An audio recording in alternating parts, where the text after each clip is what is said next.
आज हम लोग जो 9वीं वर्ग का पहला लेसन है संख्या पद्धति, उसके विषय में बात करेंगे। हालांकि संख्या पद्धति के ऊपर जो बेसिस क्लासेज हैं वो कई बार हो चुका है। कई बार संख्याओं के विषय में, संख्याओं के प्रकार के विषय में, संख्याओं की गुण, संख्याओं की क्वालिटियों के विषय में कई बार बात हो चुका है।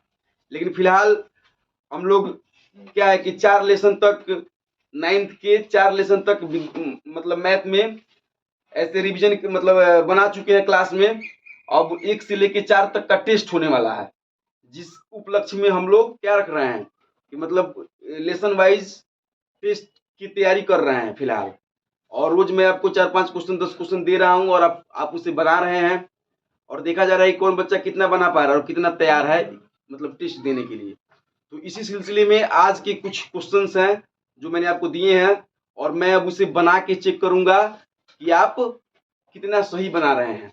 इसके अलावा उन क्वेश्चनों को इतना डीपली बताया जाएगा कि शायद आपको संख्या पद्धति नामक चैप्टर जो अच्छे से क्लियर हो जाए, या जो लोग अन्य किसी क्लास में भी हैं वे लोग भी अगर इस वीडियो को देखते हैं तो उनको भी संख्याओं के विषय में अच्छी खासी जानकारी हो जाएगी। ठीक है, तो समय को बिना बर्बाद किए हम लोग जल्दी से अपना काम शुरू करते हैं। तो देखते हैं सबसे पहला क्वेश्चन आपको क्या दिया गया है। ठीक है, तो पहला क्वेश्चन क्या है, 3/8 और 5/7 के बीच 3 परिमेय संख्या ज्ञात करें। तो जो बालक इस क्वेश्चन को बनाए हुए थोड़ा हाथ उठाइएगा। गुड, लगभग लोग बनाए हैं, देखा जाए। अब मैं बना के देख रहा हूं कि आप जो बनाए हैं उसके हिसाब से सही है कि नहीं है। तो फिर से थोड़ा बोलिएगा। शुभजीत आप बोलिए, आप क्वेश्चन बोलिए, क्वेश्चन बोलिए। 3/8 और a बराबर 3/8 और b बराबर 5/7 5/7 के बीच क्या ज्ञात करना है आपको? 3 परिमेय संख्या। बीच 3 परिमेय परिमेय संख्या। अब देखिए किन किन बालकों को यह पता है कि परिमेय संख्या क्या होता है। जिन जिन लोगों को पता है कि परिमेय संख्या किसे कहते हैं वे लोग थोड़ा खड़ा होकर के अपनी जो सोच है क्लास में व्यक्त करें। चलिए खड़ा होइए। परिमेय संख्या, rational number, what is the definition of rational number? Rational number किसे कहते हैं, परिमेय संख्या किसे कहते हैं? जो लोग आ सकते हैं खड़े हो जाइए। ठीक है, चलिए बताइए बीरबल आप। जो p/q के रूप में हो उसे परिमेय संख्या। गुड, इन्होंने कहा कि वैसी संख्याएं जो p/q के रूप में हो परिमेय संख्या होती है। आप बोलिए राम कुमार। वैसी संख्या जो p/q के रूप में हो, q बराबर नहीं हो। गुड, ये बोल रहे हैं कि p/q के रूप में हो और q बराबर नहीं हो 0 के। आप बोलिए शुभजीत। वैसी संख्या जो p/q के रूप में हो, p और q पूर्णांक हो, q नॉट इक्वल 0 हो। मतलब p और q पूर्णांक होने चाहिए। मतलब तीनों आदमी की परिभाषा में थोड़ा थोड़ा बहुत अंतर रहा। आप बोलिए बाबू। वैसी संख्या जो p/q के रूप में। तो चलिए, जो बालक या बालिका ऐसे बोल रहे हैं बैठिए। चलिए बहुत बहुत धन्यवाद आप लोग को। जो लोग यह बोल रहा है कि सिर्फ p/q के रूप में हो, सिर्फ p/q के रूप में होने वाली संख्या परिमेय नहीं होती है। उसमें एक और शर्त होना पड़ेगा, एक और शर्त नहीं 3 शर्त रखने पड़ेंगे। देखिए परिमेय संख्या के लिए 3 शर्त।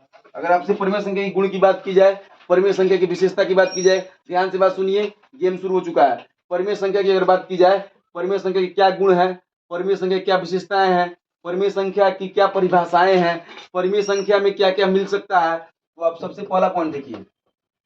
सबसे पहला पॉइंट, संख्या क्या होना चाहिए? संख्या p/q के रूप में होना चाहिए। ठीक है, किसी बालक को कोई दिक्कत? क्या होना चाहिए? p/q के रूप में होना चाहिए। और दूसरा शर्त, p और q क्या नहीं होना चाहिए? पूर्णांक होना चाहिए। p और q पूर्णांक होना चाहिए। पूर्णांक का मतलब समझते हैं आप लोग? जी। अभी कुछ देर पहले 10th वाला वीडियो बन रहा था, उसमें भी हमने बताया है कि पूर्णांक क्या होता है। तो पूर्ण अंक क्या होता है? पूर्ण अंक। किसी भी शब्दों को 2 भागों में तोड़िए। कई बार बात हो चुकी है आपसे कि किसी भी शब्द के अर्थ को यदि समझना है तो उसको 2 भागों में तोड़िए और तोड़ने के बाद उसका अर्थ ऑटोमेटिक आपके सामने आ जाएगा। पूर्णांक। स्पीड तो तेज नहीं ना हो रहा है? देखिए रिवीजन क्लास है तो इसलिए स्पीड तेज हो जाएगी। और अगर सीरियसली क्लास पहली बार यह चैप्टर चल रहा होता तो थोड़ा आपको स्लो मोशन में पढ़ाया जाता, लेकिन यहाँ जो है आपको क्या है कि थोड़ा तेज किया जाएगा।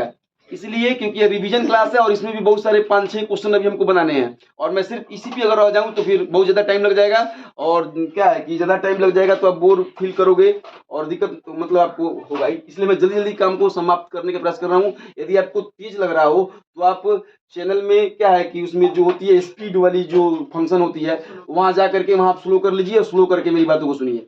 सब तो आपके हाथ में है, जब आपके पास फोन है तो सब कुछ आपके हाथ में है और वहां जाकर के स्पीड स्लो करके आप देख सकते हैं मेरे वीडियो को। और वैसे भी और क्लासरूम में जो लोग हैं उन लोग को बातें तो स्पष्ट रूप से समझ में आ ही रही होंगी, अगर नहीं आ रही है तो फिर आपको स्मार्ट क्लास में बैठा के आपको समझाया भी जाएगा। चलिए, पूर्णांक अर्थात पूर्ण अंक, दो भागों में शब्दों को तोड़िए और तोड़ने के बाद 2 भाग या 3 भाग जितने भी भागों में शब्द टूट रहे हैं तोड़िए और उसके अर्थ को जानने का प्रयास करिए।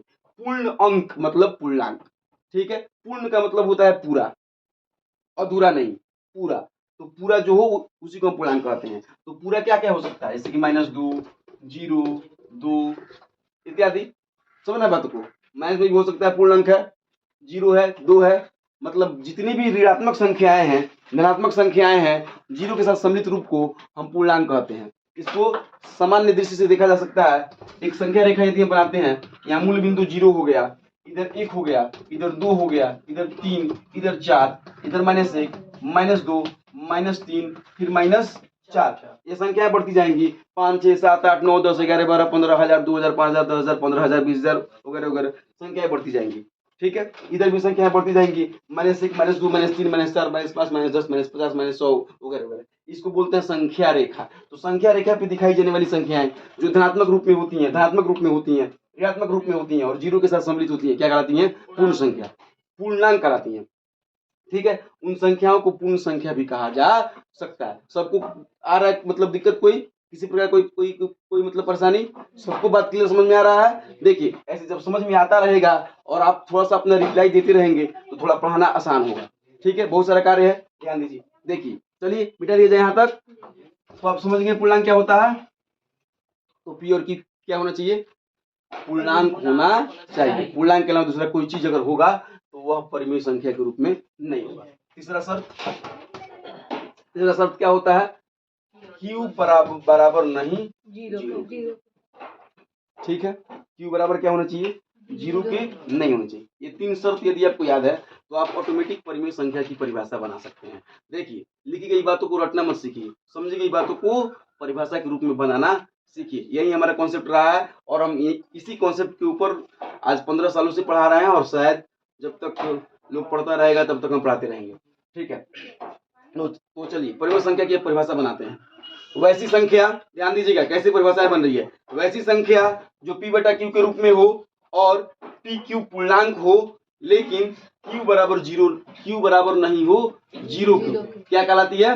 परिमेय संख्या। परिमेय संख्या क्या कहलाती है? परिमेय संख्या। अब एग्जाम्पल के रूप में देखते हैं।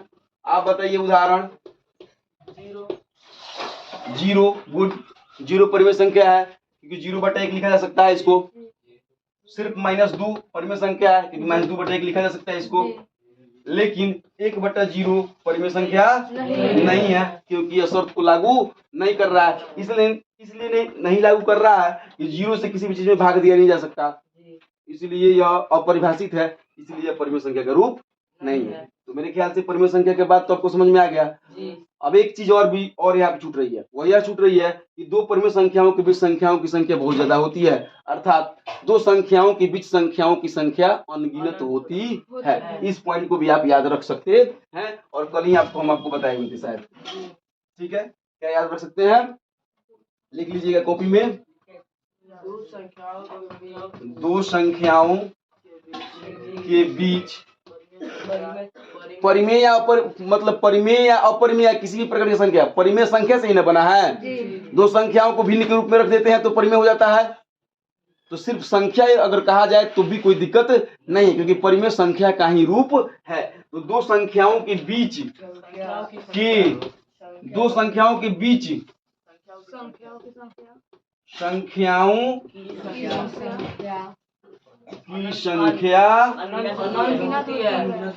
अनगिनत होती है। आप गिन नहीं सकते हैं उसको। ठीक है, अनंत होती है।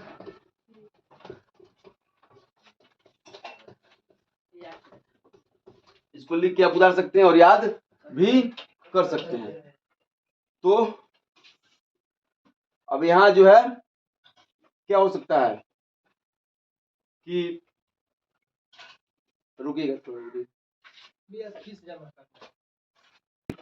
तो ठीक है, हम लोगों ने क्या देखा कि दो संख्याओं के बीच संख्याओं की संख्या अनगिनत है, अनंत है, लेकिन यहाँ पे 3/8 और 5/7 के बीच मात्र आपको 3 संख्याएं बताने हैं। ठीक है, मात्र 3 संख्या बताने हैं, और जबकि अनगिनत संख्या है तो 3 संख्या आप कैसे निकालें? तो इसकी बहुत सारी विधियां होती हैं। एक पहली विधि के अंतर्गत देखिए, पहली विधि जैसे कि मान लीजिए आपका हो गया, ये आपका 3/8 है, अभी आपका 5/7 है। ठीक है, उसी विधि से भी बना सकते हैं। तो यह हो सकता है a + b/2। कल ही बात हुआ था आपसे, तो 3/8 + 5/7/2। भिन्न का घटाव करिए अब, सॉरी जोड़, 8 7 का एलसीएम 56 होगा। समझ में आया ना बात? एलसीएम से आता है ना आप लोग को? चल ठीक है, तो 8 से 56 भाग करेंगे, 7 7 तरीके 21, फिर 7 7 × 56, 8 × 5 40/2, तो 1 अच्छे 61/56 गुना 1/2, अर्थात 61/6 दूनी 12 11। एक संख्या हो गया। अब इसी तरह अब इसको ये मान लीजिए 61/112, अभी मान लीजिए 3/8, और दोनों को जोड़ दीजिए, जोड़ के 2 से भाग कर लीजिए, तीसरा संख्या आपको निकल जाएगा। तो यह थोड़ा सा क्या है कि थोड़ा सा भारी हो जाता है, लंबा हो जाता है, और थोड़ा सा भारी क्या होता है, भिन्न का जोड़ घटाव और भाग करना तो सबको आता ही होगा, तो ये थोड़ा सा भारी हो जाता है, सॉरी ये थोड़ा सा लंबा हो जाता है। लेकिन दूसरी विधि, एक और विधि है जो इसको हम आपको बताने का प्रयास करेंगे। जिन बच्चों को उतारना है वो लोग वीडियो को रुक करके उतारते रहेंगे, और जो लोग क्लासरूम में है वो लोग अपने दिमाग में बैठाते रहेंगे, क्योंकि आपको आपका सवाल चेक करने के लिए दिया गया है, आपको सवाल बनवाने के लिए नहीं दिया गया। समझ रहे हैं बात? इसलिए जो बनाया जा रहा है उसको आप अपना जो बनाए हों उसमें कुछ ऊपर नीचे करके उसको सही कर लीजिए, और अलग से रुक करके इसको उतारने का टाइम इस समय नहीं है। समझ गए? तो इस विधि का इस्तेमाल आप कर सकते हैं, आपकी मर्जी, अगर आपको अच्छा लगे तो। लेकिन दूसरी विधि जो है,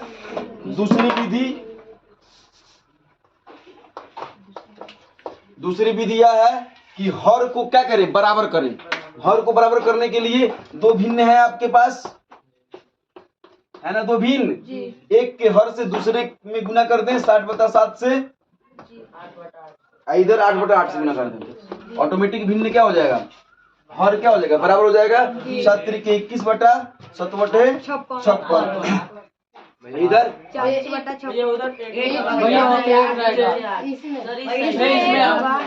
अच्छा भाई, इतना बड़ा समस्या नहीं है। इधर चला रहे हैं आप लोग 8 बजे 40, 7/8 ठीक है ना। अगर ऐसा कभी मैटर आए तो इतना तेजी में जल्दी में मत चिल्लाइए, शब्द में चिल्लाइएगा तो बस दिक्कत हो सकता है। ठीक है ना, दिक्कत क्या हो जाएगा, मतलब ज्यादा तेज आवाज आएगा वीडियो में। तो 21/56 और 40/56, ठीक है। तो अब दोनों के बीच में क्या हो सकता है, 22/56, 23/56, 24/56, 25/56, 26/56, मतलब 40 हाँ 40 तक कोई भी हो जाए। तो इतनी सारी संख्या निकल गई। इसमें से आपको 3 ही लिखने थे, तो 3 आपका लिख लीजिए, यहाँ लिख लीजिए, अभिष्ट संख्या बराबर 22/56, 23/56, 24/56, घेर दीजिए, ऐसे ऐसे ऐसे ऐसे घेर दीजिए, घेर के लिख दीजिए आंसर हाजिर। दूसरा विधि हो गया। तो मुझे ऐसा है कि आपको दूसरा विधि अच्छा लगा होगा, आसान है, शॉर्टकट है, आपको जल्दी से निकाल लेना होगा। लेकिन हम लोग अपने समय में पहले विधि से ही बनाए थे, ठीक है। लेकिन अब आजकल बहुत सारी विधियां और भी बहुत सारी विधियां हैं, लेकिन 2 ही विधि फिलहाल आप सीखिए, फिर कभी और दूसरी विधि को सीखा जाएगा। ठीक है, उतारना पड़ेगा, ठीक है नहीं। ओके, बना लिए है ना। जिन बच्चों का यह सवाल सही हुआ है थोड़ा हाथ उठाइए। चलिए, बहुत बहुत धन्यवाद आपको कि आपने सही किया। इसका मतलब है कि टेस्ट में आप अच्छा करने वाले हैं। ठीक है, चलिए दूसरा प्रश्न बोलिए तो बाबू। 1 और 2 के बीच बात करेंगे संख्या क्या है? 1 और 2 के बीच, चलिए आइए सेम क्वेश्चन मान लीजिए इसको।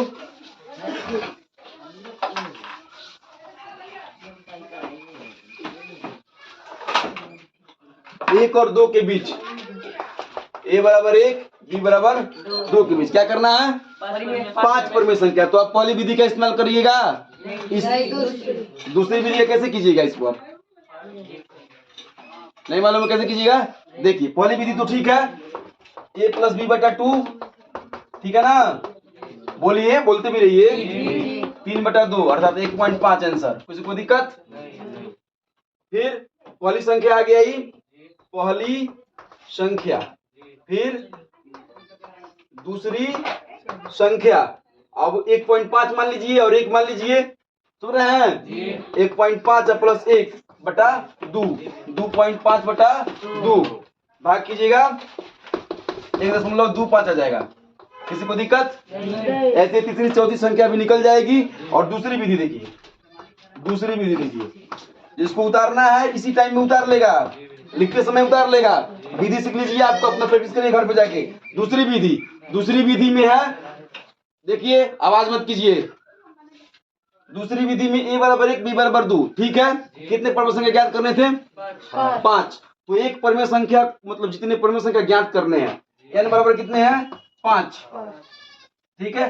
5 से 1 बढ़ा देना है, n + 1 कर देना है, 5 + 1 1 6, ठीक है, 6 हो गया। अर्थात आपको क्या करना है कि एक a बराबर आपका 1, इसमें 6/6 से गुना कर दीजिए, तो कितना आ जाएगा? 6/6, 36 कहां से? अब b बराबर कितना आ जाएगा? 2 × 6/6, कितना आ गया? 12/6। अब देखिए 6/6 और 12/6 में क्या है? 7/6। कहानी खत्म, खत्म कहानी। आपको समझ में आई कि नहीं? 1 2 3 4 5 परिमेय संख्या आपको मिल गया। अब इस परिमेय संख्या बराबर इतना इतना करके आंसर। मजा आ गया? तो ऐसे ऐसे क्वेश्चन मिले तो अब चुटकी बजा के बुला दीजिएगा, एकदम पक्का, पूरे जोश जुनून जज्बा में है ना आप लोग? गुड। चलिए, किसी को दिक्कत? उतारना है? अरे गणित को ऐसे सिखाएंगे हम कि आपको उतारने की जरूरत नहीं पड़ेगी, लेकिन आप उतारे रहिएगा तो आपको बाद में फायदा हो सकता है। उतार लीजिए जल्दी जल्दी। देखते हैं तीसरा नंबर सवाल है कि क्या प्रत्येक परिमेय संख्या पूर्ण संख्या होती है? इसको बताना है हाँ या ना के अर्थ में, और साथ में कारण भी देना है। कारण भी देना है सवाल में, क्यों होती है साबित करना है। चलिए ठीक है, प्रत्येक परिमेय संख्या पूर्ण संख्या होती है या नहीं, साबित करके बताएं। मतलब इसको दिखाना है कि प्रत्येक परिमेय संख्या पूर्ण संख्या होती है या नहीं। तो सबसे पहले परिमेय संख्या के बारे में हम लोग जानेंगे। तो परिमेय संख्या आप लोग जानते हैं, बात हुआ ना अभी, वैसी संख्या जो p/q के रूप में हो, pq जो है 0 के बराबर मतलब क्या q बराबर 0 के नहीं हो, और फिर p और q पूर्णांक को। क्लियर? अभी बात हुआ तीनों, ये तीनों शर्त परिमेय संख्या में होती हैं। तो क्या सभी परिमेय संख्या पूर्ण संख्या होती है? नहीं, सभी परिमेय संख्या पूर्ण नहीं होती हैं, क्योंकि परिमेय जो है वो भिन्न के रूप का होता है। किस रूप का होता है? भिन्न के रूप का होता है। और पूर्ण संख्या होती है। अभी दोनों बात अभी पिछले मतलब अभी 1 सेकंड पहले आपको बताया गया है, याद है कि भूल गए? हाँ, तो पूर्ण संख्या जो पूर्ण अंक के रूप में हो, तो पूर्ण संख्या 2 है, तो यह तो परिमेय संख्या है। पूर्ण संख्या 2 है या 3 है या 4 है या 10 है या -2 है, -5 है, -7 है ना? तो वह तो क्या है कि परिमेय संख्या है, लेकिन अब 2/3 यह तो परिमेय संख्या है, तो यह पूर्ण संख्या नहीं है। अर्थात क्या साबित होता है कि सभी परिमेय संख्या पूर्ण नहीं होती, क्योंकि आप कॉपी कलम खोलिए और लिख लीजिएगा। अभी लिखिएगा, रुक जाइए पहले समझ लीजिए। मतलब क्या है कि जो लोग वीडियो देख रहे हैं वो लोग वीडियो को रुक करके लिख लेंगे, और जो लोग वीडियो मतलब ऑफलाइन में है अभी थोड़ा सा इंतजार करें, फिर वीडियो जब दिखाया जाएगा उस समय लिख लेंगे, या मेरे समझाने के आधार पर यदि आप लिख सकते हैं तो आप लिख सकते हैं। ठीक है, तो सुनिए, तो लिखेंगे कि नहीं, प्रत्येक परिमेय संख्या पूर्ण संख्या नहीं होती। कुछ थोड़ा बहुत लिख देते हैं, नहीं प्रत्येक परिमेय संख्या पूर्ण नहीं होती। ठीक है, कोई परिमेय पूर्ण हो जाएगा, लेकिन प्रत्येक परिमेय संख्या पूर्ण नहीं होती, क्योंकि क्योंकि हम जानते हैं कि पूर्ण अंक को वैसी संख्या जो पूर्ण रूप में होती है उसे हम पूर्ण संख्या कहते हैं। पूर्ण अंक के रूप में होती है उसे हम पूर्ण संख्या कहते हैं। लेकिन यदि 2/3 की बात की जाए तो 2/3 पूर्ण अंक के रूप में अर्थात पूर्ण संख्या के रूप में नहीं है, या दशमलव संख्या के रूप में है, या भिन्न संख्या के रूप में है। इसलिए ये संख्या पूर्ण नहीं हो सकती, अर्थात 2/3 परिमेय है लेकिन पूर्ण नहीं। इसलिए हम कह सकते हैं कि सभी प्रत्येक पूर्ण परिमेय संख्या पूर्ण नहीं होती। प्रत्येक यहाँ पे लगा रहेगा ऑलवेज, क्योंकि प्रत्येक नहीं होती है, कोई कोई हो सकती हैं। ठीक है, तो इस तरीके से मुझे आशा है कि अपने सवालों को समझा और जाना, और इसी तरीके से आप इसके आंसर को लिखने का प्रयास करिएगा तो आपको अन्य सवाल भी दिक्कत में नहीं आएंगे।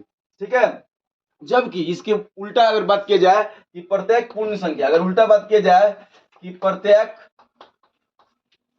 पूर्ण संख्या परिमेय होती है, तो बताइए, तो आप बताइए, खुद बताइए, क्या प्रत्येक पूर्ण संख्या परिमेय होगा? हाँ। गुड। हाँ, जो लोग हाँ कह रहा है वो लोग इसको डिफाइन कर सकता है, साबित कर सकता है। चलिए तो साबित कीजिए आप सुरजीत जी। जैसे 0/1, 2/1। हाँ, 0 1 देखिए, बात को जो है आंसर के रूप में ढालना सीखिए, व्याख्या करना सीखिए, विस्तारित करना सीखिए। जैसे कि आप बोलिए, नहीं पहले आप बोलिए राम कुमार, बैठ जाइए, आप सुरजीत बैठ जाइए। 0/1। ठीक है, पहले आप ये दिखाइए कि पूर्ण संख्या किसे कहते हैं। हमने इसमें कैसे दिखाया है, क्योंकि हम जानते हैं कि पूर्ण संख्या क्या होती है, वह परिमेय पर साबित हो रही है कि नहीं हो रही है, तब ना मैंने बताया। तो उस तरीके से आप बताइए, आंसर को आंसर के तरीके से बताइए, ऐसे तो बात विचार हो जाएगा ना भाई।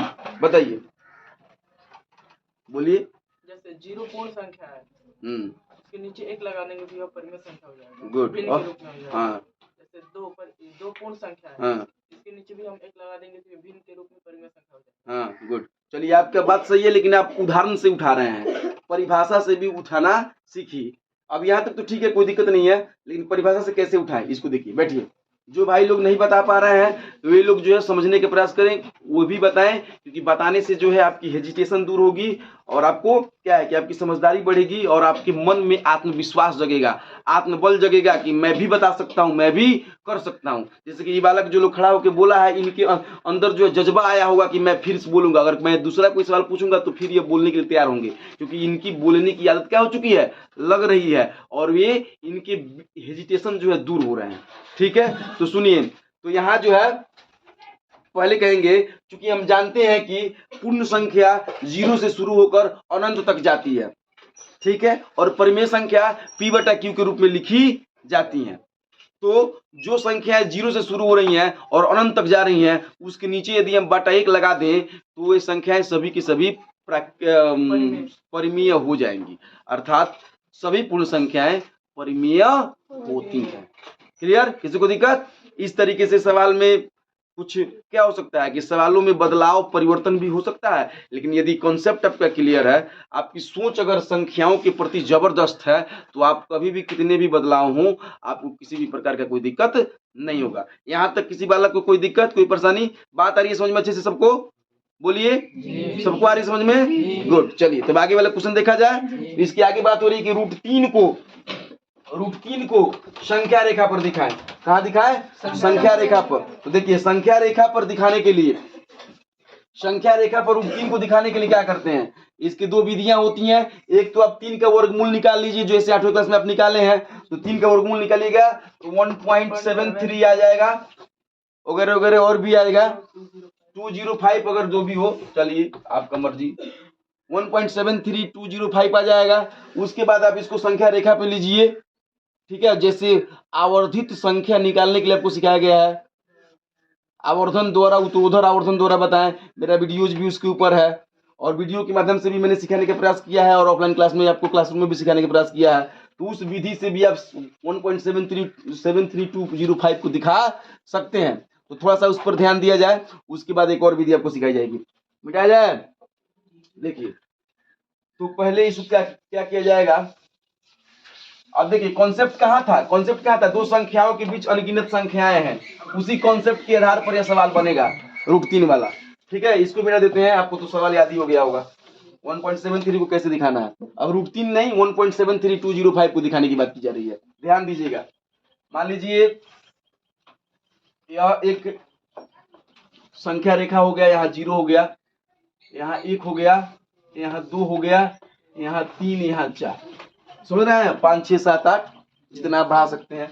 आपके पास स्केल है, स्केल लेके बराबर बराबर बांट के बनाइएगा। मैं स्केल बिना स्केल के बना रहा हूँ तो थोड़ा इधर उधर भी हो सकता है, लेकिन आप अपना पूरा अच्छे से बनाइएगा। फिर -1 -2 -3 -4, तो आपको तो -1 -2 -3 दिखाना नहीं है, आपको तो प्लस वाली बात करनी है। तो 1.730 यह किस में होगा, 1 और 2 के बीच में होगा। तो यहाँ पे 1 को लीजिए और फिर 2 को लीजिए और इसको यहाँ क्या कर दीजिए, बढ़ा दीजिए 1, एक लाइन खींच दीजिए,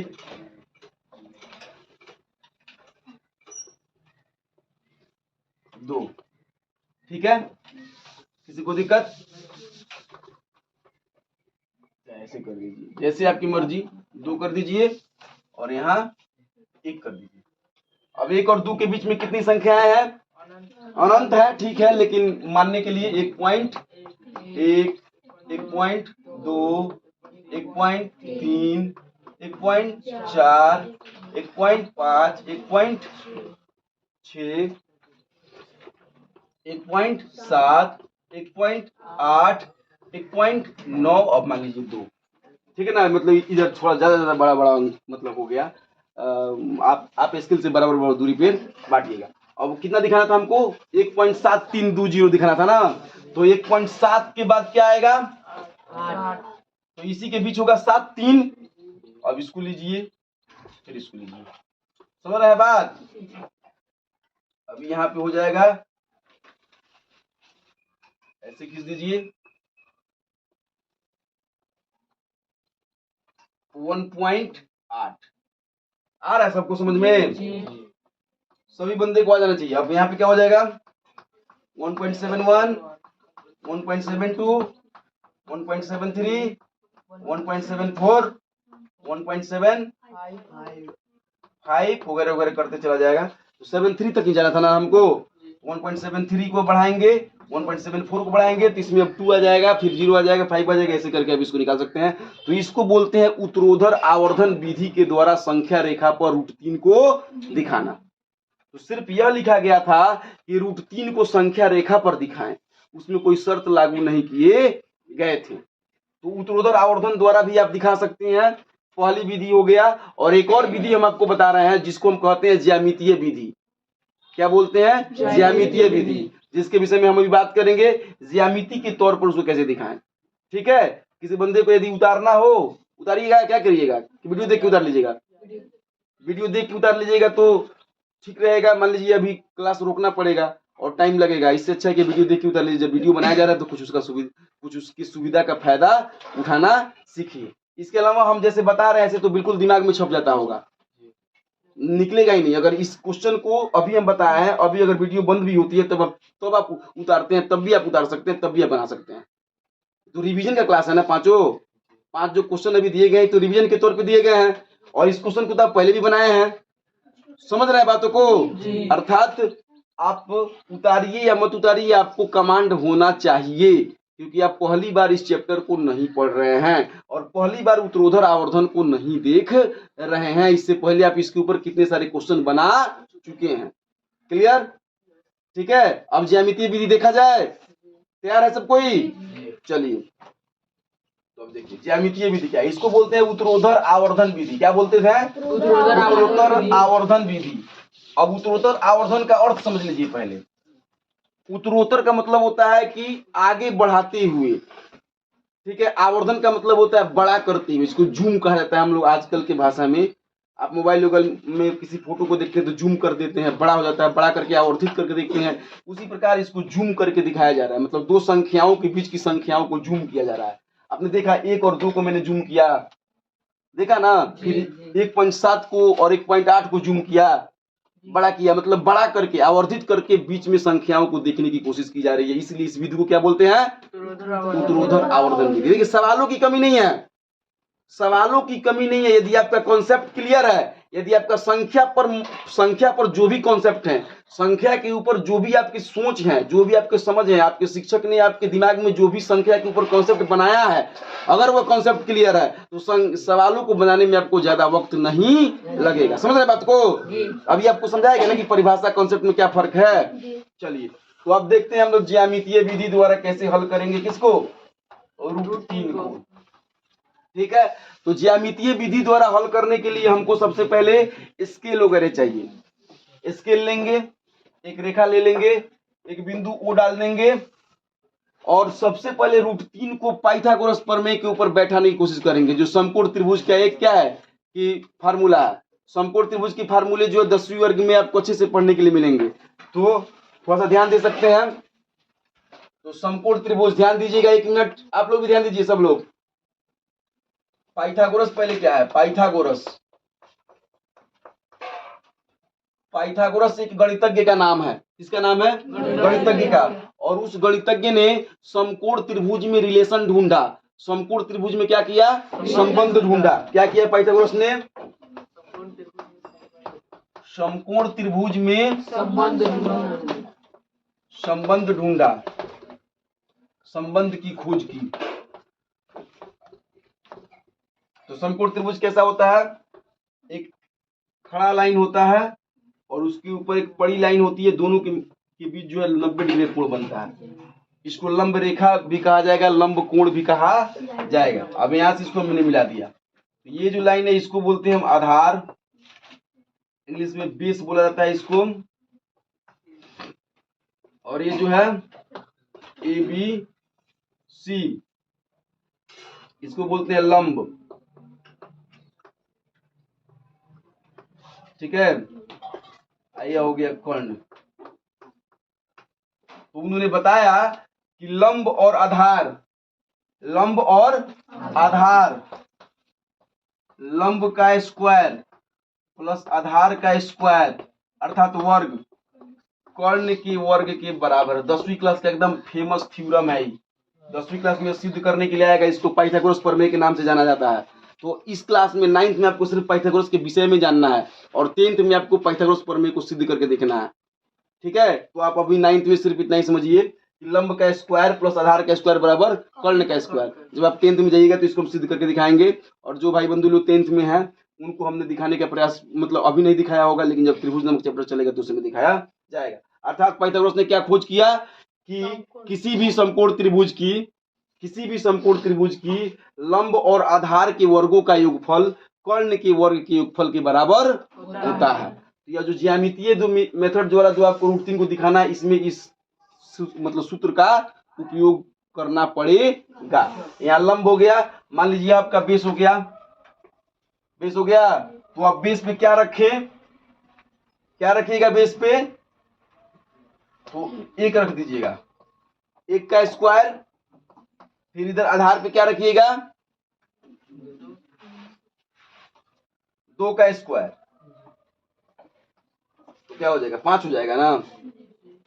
रूट 3 न लाना हम लोग को, रूट 2 का स्क्वायर रखा जाएगा, रूट 2 का स्क्वायर रखा जाएगा। तो बराबर कर्ण कितना आ जाएगा? इसको स्क्वायर जब इधर तो क्या हो जाएगा? 1 प्लस 2 अर्थात कर्ण कितना हो गया? रूट 3। यहाँ तक तो वीडियो में नहीं आ रहा होगा, यहाँ से आ रहा है?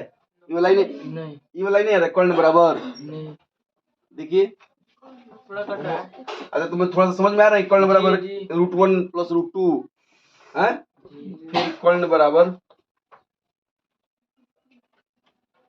मतलब सिर्फ 2 है, कर्ण बराबर रूट 3। ठीक है, तो ऐसी स्थिति में हम क्या करेंगे? अपना स्केल लेंगे, ठीक है, और स्केल लेकर के यहाँ पे 1 रख लेंगे। समझ गए?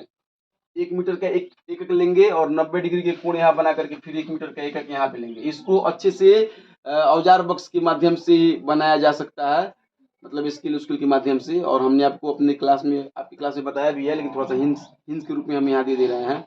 फिर यहाँ 90 डिग्री कोण बना के एक से लेकर के यहाँ खींच लेंगे, फिर एक यहाँ खींच लेंगे, समझ गए? तो जब एक खींच लेंगे तो अब फिर इसको यहाँ मिला देंगे, तो यह एक और यह एक एक एक मिलेगा तो क्या होगा? √2। यह जो वैल्यू आया √2 का आ गया, यह जो वैल्यू आया यह एक एकक है, एक एकक है, समझ रहे हैं? तो एक एक का स्क्वायर, मान लीजिए यहाँ पे अगर एक एक लिखा जाए तो एक का स्क्वायर तो √2 आ जाएगा। तो यह जो वैल्यू आया, अगर यहाँ से हम चाप लेकर के एगो चाप लेंगे, यहाँ से ऐसे लाइन खींच देंगे, ऐसे लाइन खींचते हैं अगर, ठीक है, तो यहाँ जो वैल्यू आएगा ये किसका होगा? √2 का होगा, लेकिन हम लोग को √3 का वैल्यू निकालना है। तो यहाँ पर है जो लाइन है, तिरछी लाइन, इस पर हम 90 का एक कोण बनाएंगे, 90 कोण बना करके ऐसे लाइन जाएगा और यहाँ से एक ले लेंगे और तब इसको यहाँ से मिला देंगे, समझ रहे बात? और तब इसको अब त्रिज्या मान करके एक दूसरा चाप खींचेंगे, तो यह आ जाएगा √3। समझ रहे बातों को? अब इसको प्रैक्टिस करना पड़ेगा। मान लीजिए मेरे पास इतना बड़ा बड़ा स्केल और प्रकाल थोड़े ना कि यहाँ पे बोर्ड बना दूं। मैंने जैसे ग्राफ का वीडियो बनाया है 10th क्लास का, वैसे इसको कॉपी पे रख के तब बनाना पड़ेगा। और आपकी क्लास में बताया भी तो कोई भारी बात नहीं है, समझने का प्रयास करते हैं। एक एक लेंगे यहाँ से और एक एक यहाँ से, तो जो चाप लेंगे यहाँ, समझ रहे ना? फिर से देखते हैं एक बार और, देखिए ये तो पाइथागोरस के ऊपर सेट होगा, ये तो समझ गए? कितना कितना मानेंगे तो पाइथागोरस के ऊपर सेट करना पड़ेगा। तो सबसे पहले आप क्या करें कि स्केल लेकर के एक सीधी रेखा खींच दें। इधर 0 हो गया, इधर सम संख्या मतलब धनात्मक संख्या 1 2 हो गया, इधर ऋणात्मक संख्या -1 और फिर -3 हो गया। तो माइनस में तो हमको चलना नहीं है, प्लस में चलना है। अगर हमको √2 खींचनी है, क्या खींचनी है? √2। तो एक एक लेंगे, यहाँ पर 90 का कोण बना के एक एक यहाँ पे ले लेंगे। पाइथागोरस पर में क्या कहता है कि 1 का वर्ग या फिर 1 का वर्ग, या कितना पे जाएगा कर्ण? √2 पे जाएगा। समझ रहे हैं बात? तो अब इसको त्रिज्या मान करके चाप एक स्केल दीजिए ना, मतलब प्रकाल है अभी किसी के पास? दीजिए, एक प्रकाल दीजिए। उसमें पेंसिल लगा भी हो या नहीं भी लगा हो तब भी चलेगा। पेंसिल नहीं लगा उसमें, पेंसिल नहीं लगा तो लगा दीजिए, जल्दी दे दीजिए, जल्दी जल्दी, लेट हो रहा है। प्रकाल है, दो दो दो पेंसिल दो, जल्दी करो भाई।